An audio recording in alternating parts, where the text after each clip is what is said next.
Estamos retornando com o nosso Direto de Brasília, entrevistando hoje o diretor de Pesquisa e Desenvolvimento da Embrapa, professor Celso Moretti, e gostaríamos então, professor, que o senhor esclarecesse um pouquinho mais essa relação agronegócio, meio ambiente, e depois nós vamos passar para o calo, transgênicos e agrotóxicos. Muito bem, Voit.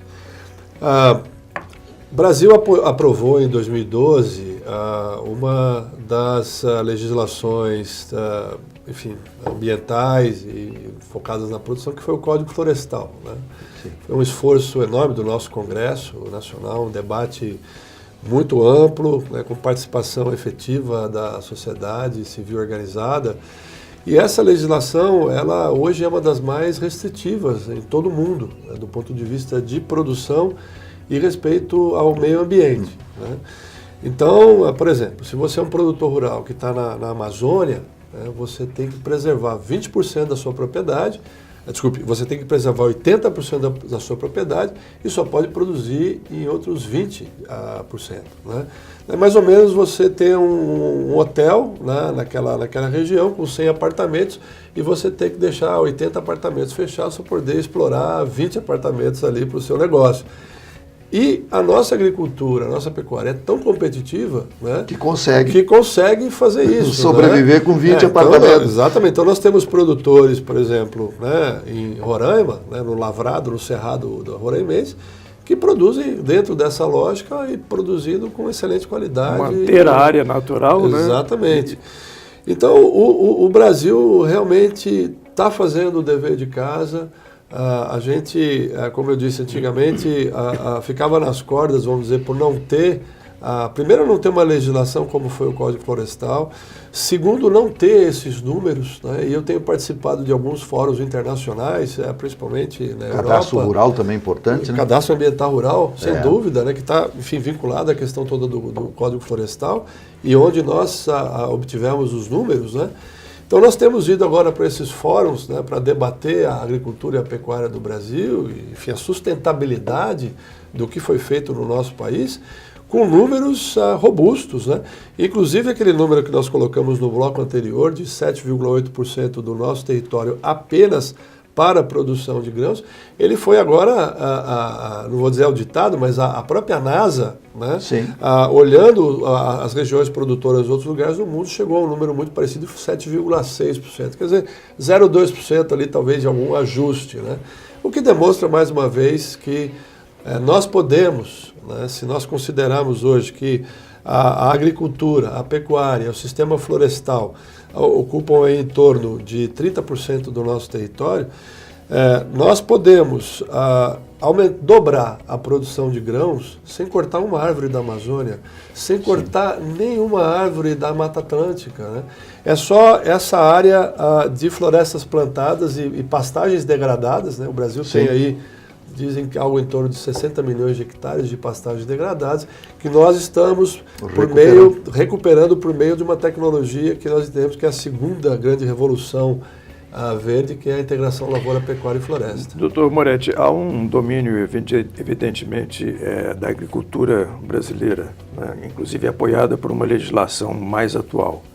Mas há um debate, há uma crítica também muito grande em relação a agrotóxico, né, a transgênicos principalmente. Como é que está esse debate e o que o transgênico, porque a população não sabe, podemos comer alguma coisa que é oriundo de um transgênico? Sim. Né?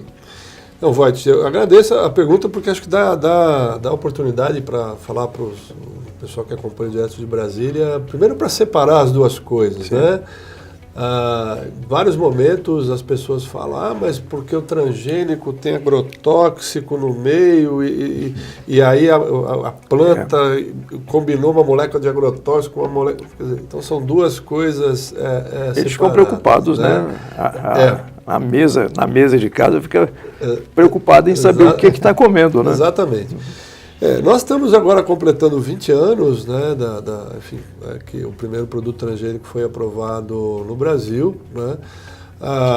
Todos os estudos que nós temos tido acesso, né, todos os trabalhos, tanto aqui dentro do Brasil como internacionalmente, têm mostrado a segurança dos alimentos a oriundos de transgenia, né?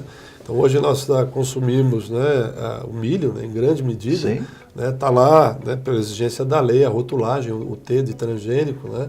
Então já tem pelo menos aí mais de uma década que nós vimos consumindo, outros países do mundo com mais tempo, e a segurança do alimento tem sido demonstrada, né? Então não existem casos documentados em revistas de alto impacto, revistas científicas de alto impacto que tenham demonstrado qualquer problema do consumo de alimentos transgênicos. A Embrapa tem uma linha de pesquisa em transgenia, né? Nós vimos trabalhando ao longo das últimas 2 décadas, né? E seguiremos. Não cabe a nós legislarmos, né? Nós fornecemos subsídios, o suporte para a tomada de decisão. Então essa é a transgenia. Do ponto de vista de agrotóxicos, né? E aí mais uma vez agradecer por trazer esse tema para a gente poder esclarecer para o pessoal que acompanha o Direto de Brasília. Hoje nós temos as mídias sociais, né? As redes sociais, né? E as pessoas, né, que muitas vezes, enfim, né, não tinham oportunidade de levar algum comentário, né, em massa, elas utilizam as redes e colocam ali a sua opinião, né? Então, tem tido um debate muito acalorado, né, a gente tem observado. Mas o que ocorre é o seguinte, o Brasil... Mas desprovido de conhecimento técnico. Desprovido de conhecimento técnico, exatamente, né? Eu até, agora recentemente, participando da 70ª reunião anual da Sociedade Brasileira para o Progresso da Ciência, lá na Universidade Federal de Alagoas, fui perguntado sobre essa questão dos agrotóxicos, né? Desculpem. E coloquei que, da mesma forma que nós, cientistas, né, temos nos dedicado a estudar, né, a questão da tecnologia de produção agropecuária, né, eu não me dou o direito de opinar, né, em receitas, né, ou então em cantar músicas, né, porque não é o meu métier, né? Então a gente gostaria que as pessoas que estão aí, né, mexendo com culinária, né, ou o pessoal, os artistas, aí, os cantores, enfim, né, fizessem o papel deles ali, enfim, da arte, né? Então o que acontece? Nós, hoje no Brasil, nós temos uma agricultura do século XXI, e uma legislação ainda que é do século passado, né? Então, o projeto de lei 6299, conhecido como o PL dos agrotóxicos, ele vem para modernizar a legislação vigente.